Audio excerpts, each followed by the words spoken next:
Bangkok, the capital of Siam, is a grand terminus for the important railways of Indochina, and its railway station in the heart of the city forms an impressive background for the daily pageantry of Siam's one and only metropolis.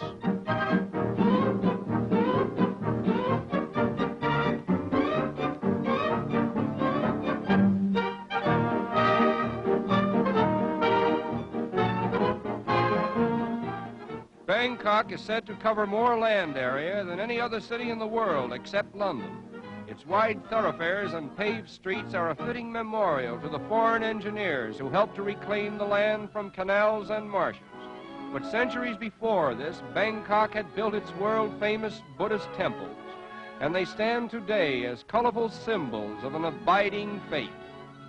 Buddhism, the national religion of Siam, was founded in India about 600 years before Christ by Gautama Buddha, a wealthy prince who relinquished all his earthly possessions in order to teach what he thought was a better way of life for himself and his fellow mortals.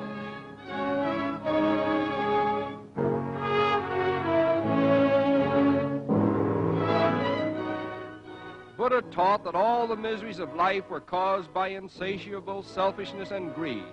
He said, "Until a man has overcome every sort of personal craving, his life is trouble and his end is sorrow. Lose yourself in the greater interests of life and desire nothing that can cause pain.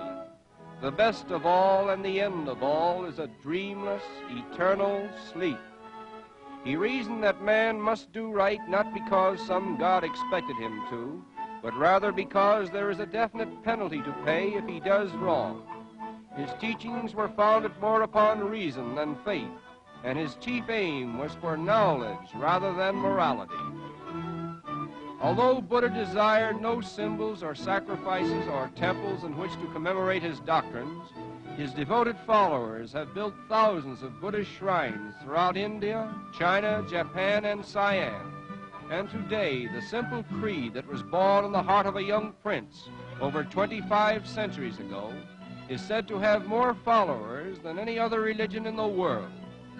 Every Siamese, including the king himself, must spend a period of his life in some one of the 10,000 monasteries of the land. In Bangkok alone, there are at least 500 temples dedicated to Buddhism.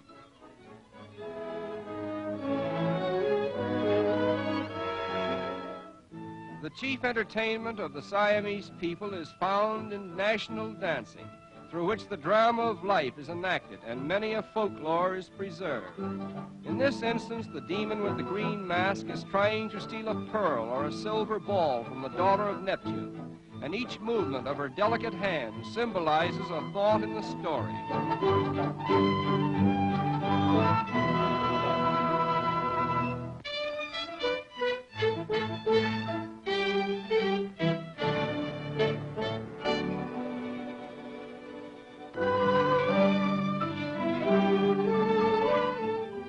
The makeup of the women consists of powder plastered on the face until it resembles a smooth white mask, and this covering is meant to preclude all facial expression of the emotions.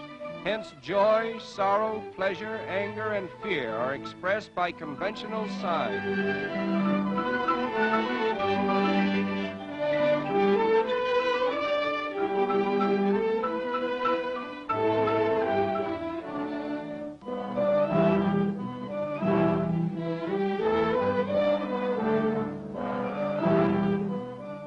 Dancers who are the most popular are those who can bend their fingers back as far as their wrists, an achievement that is the supreme desire of every Siamese dancer.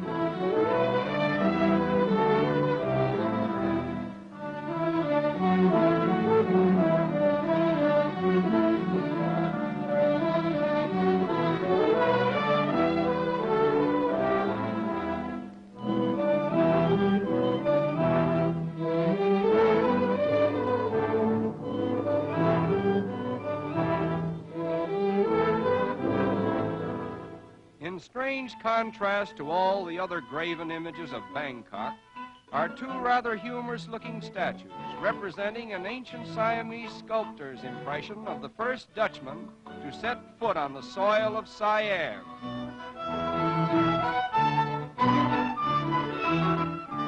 And now we come to the everyday life that is typical of Bangkok, a city that has been called the Venice of Asia because of its vast network of picturesque canals, upon which almost 1 million inhabitants ply their trades and live their lives.